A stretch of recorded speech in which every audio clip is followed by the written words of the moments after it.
Personne n'en parle, mais les meilleurs développeurs ne se distinguent pas uniquement par leurs compétences techniques. C'est leur manière de travailler, leurs habitudes qui font toute la différence. Saviez-vous qu'adopter certaines routines simples peut transformer votre façon de coder et booster votre carrière? Dans cette vidéo, je vais vous présenter les 10 habitudes incontournables qui feront de vous un développeur que les recruteurs s'arrachent. Des pratiques qui vous aideront à écrire du code plus propre, collaborer plus efficacement et vous démarquer dans l'industrie tech. Si vous êtes nouveau ici, je suis Armand et je partage des astuces et des tutoriels pour vous aider à devenir des développeurs accomplis. Si c'est quelque chose qui vous intéresse, n'oubliez pas de vous abonner pour ne rien manquer de mes prochaines vidéos. Sans plus tarder, plongeons dans le vif du sujet. Habitude 1, ayez une approche analytique des problèmes. Quand un bon développeur est face à un bug ou un nouveau défi, sa première réaction n'est pas de foncer sur le clavier. Non, il prend un temps à analyser le problème en profondeur. Pourquoi? Parce qu'une mauvaise compréhension peut conduire à une solution inefficace, voire créer encore plus de problèmes. Albert Einstein disait, si j'avais 1 heure pour résoudre un problème, je passerais 55 minutes à réfléchir au problème et 5 minutes à réfléchir aux solutions. Et c'est exactement cette mentalité qui différencie un bon développeur d'un développeur lambda. Prenez l'habitude de poser des questions avant d'agir. Quels sont les symptômes du problème? Quelles en sont les causes potentielles? Quels sont les impacts si le problème persiste? Plus votre analyse est précise, plus vos solutions seront pertinentes. Habitude 2, l'apprentissage continu. Quand j'ai commencé à coder, je restais dans ma zone de confort. J'utilisais toujours les mêmes technologies et je ne faisais presque pas de veille. À l'époque, ça me semblait suffisant. Mais le jour où j'ai voulu changer de job, la réalité m'a rattrapé. Lors de mes entretiens, j'ai vite compris que j'avais du retard. C'est là que j'ai réalisé à quel point il est essentiel de se tenir informé, même sur des technologies que l'on n'utilise pas au quotidien. Faire de la veille, c'est élargir sa culture tech et rester pertinent dans un domaine qui évolue constamment. Alors, prenez l'habitude de lire des articles, d'explorer de nouveaux frameworks ou simplement de regarder des webinaires sur les tendances actuelles. Même si vous ne les utilisez pas tout de suite, ces connaissances vous donneront une longueur d'avance et renforceront votre compréhension globale. Habitude 3, faites attention aux détails. Dans le développement, ce sont souvent les petits détails qui font toute la différence. Une simple faute de frappe, un caractère manquant ou une mauvaise indentation peut casser tout un système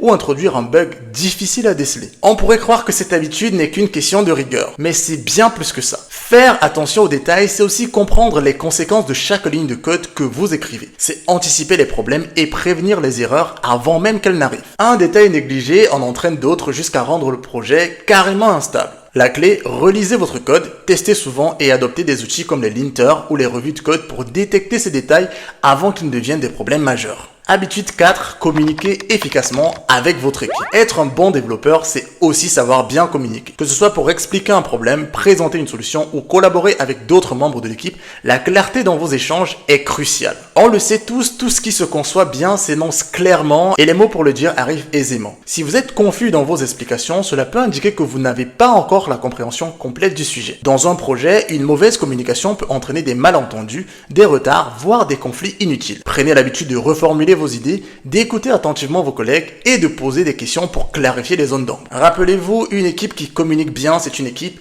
qui réussit. Enfin, dans la plupart des cas.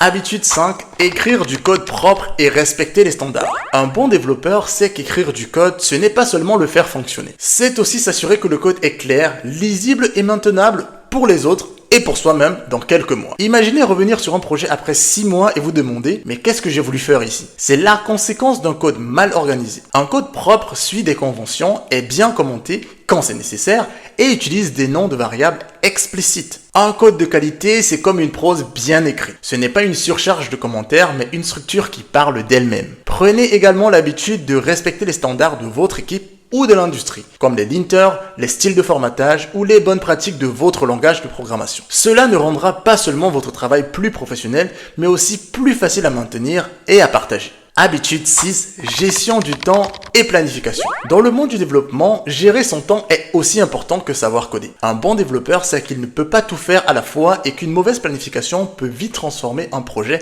en cauchemar. L'une des erreurs les plus fréquentes est de sous-estimer le temps nécessaire pour accomplir une tâche. Vous pensez que ça prendra 1 heure, mais 3 heures plus tard, vous êtes encore dessus. Cela vous parle, j'imagine. Pour éviter cela, adoptez des méthodes comme la priorisation des tâches avec des outils comme la matrice d'Eisenhower ou la méthode agile. Vous pouvez également appliquer le principe de Pareto, c'est-à-dire concentrer 80% de votre énergie sur les 20% de tâches qui ont le plus d'impact. Planifiez votre journée, divisez les grandes tâches en étapes plus petites et n'oubliez pas de prévoir du temps pour les imprévus. Une bonne gestion du temps, c'est aussi ce qui permet de livrer un projet dans les délais et de garder une bonne qualité de vie. Habitude 7, patience et persévérance. Dans le domaine du développement, la patience est une vertu essentielle. J'ai vu tellement d'étudiants que je mentor abandonner simplement parce que les choses n'allaient pas aussi vite qu'ils le souhaitaient. Ils voulaient maîtriser une technologie en quelques jours ou résoudre un bug en quelques minutes. Mais dans les faits, ça fonctionne pas vraiment comme ça. Thomas Edison disait « Je n'ai pas échoué, j'ai simplement trouvé 10 000 solutions qui ne fonctionnent pas. » Chaque erreur, chaque échec, c'est une opportunité d'apprendre et de s'améliorer. Et personnellement, je pense même qu'on apprend mieux en faisant des erreurs. Dans ce métier, il faut accepter que les progrès viennent avec le temps et la pratique. Si vous restez patient et persévérant, les résultats finiront par arriver.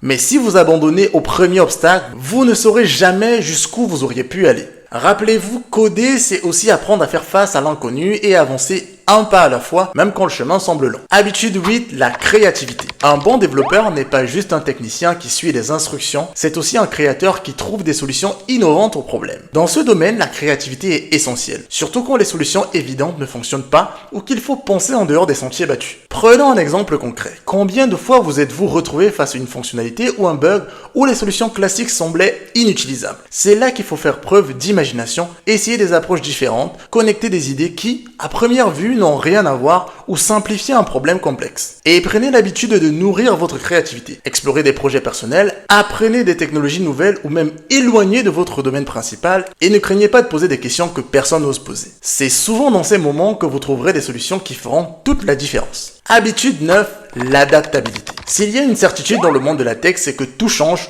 tout le temps. De nouvelles fonctionnalités, des priorités qui évoluent ou des crises comme la faillite CrowdStrike où il a fallu réagir dans l'urgence. Ce genre de situation met en lumière l'une des qualités les plus importantes d'un développeur, l'adaptabilité. Je me souviens encore de la panique générée par cette faille. Les entreprises devaient patcher leur système en un temps record. C'est dans ces moments qu'un bon développeur doit être capable de sortir de sa zone de confort, d'apprendre vite et de s'adapter aux besoins du moment. Et ce n'est pas qu'une question de crise. Aujourd'hui, tout le monde travaille en agile, ou presque. Un cadre où des changements sont constants. Être flexible, c'est être capable d'ajuster son travail sans perdre en efficacité ni en motivation. Adopter cette habitude, c'est accepter que le changement est la norme et toujours être prêt à relever de nouveaux défis. Dans ce domaine, la seule constante, c'est l'évolution. Enfin, habitude 10, le partage de connaissances. Si vous voulez vraiment maîtriser un sujet, enseignez-le. C'est une habitude que j'ai découverte moi-même en faisant du mentorat, puis en créant du contenu. Depuis que je partage mes connaissances, non seulement j'aide les autres à progresser, mais j'ai aussi énormément appris. Parfois même sur des domaines que je n'aurais jamais imaginé explorer. Partager ses connaissances est un exercice puissant. Pour expliquer un concept clairement, vous êtes obligé de le comprendre en profondeur. Cela vous force à structurer vos idées, à anticiper les questions et à identifier les points où votre propre compréhension peut encore être améliorée. Que ce soit en mentorant des collègues ou en créant du contenu, le partage est bénéfique pour tout le monde. Et en plus, cela renforce votre rôle dans la communauté et peut même ouvrir de nouvelles opportunités. Alors n'hésitez pas à transmettre ce que vous savez. Et pour ça, pas besoin d'être un expert. Non seulement vous aiderez les autres, mais vous deviendrez un meilleur développeur dans le processus. Comme vous pouvez le constater, être un bon développeur ne se limite pas à écrire du code qui fonctionne. C'est un mélange d'habitudes, d'état d'esprit et de pratiques qui vous permettent non seulement de progresser, mais aussi de vous démarquer dans un domaine en constante évolution. Que ce soit en restant curieux, en apprenant à collaborer efficacement ou en s'adaptant aux changements, chaque habitude que vous développez vous rapproche de l'excellence. Et rappelez-vous, ce sont souvent les petites choses, les gestes du quotidien qui font toute la différence sur le long terme. Si cette vidéo vous a inspiré, n'hésitez pas à me laisser un commentaire pour partager vos propres habitudes ou celles que vous voulez adopter. Et surtout, abonnez-vous pour soutenir la chaîne et ne rien manquer des prochaines vidéos.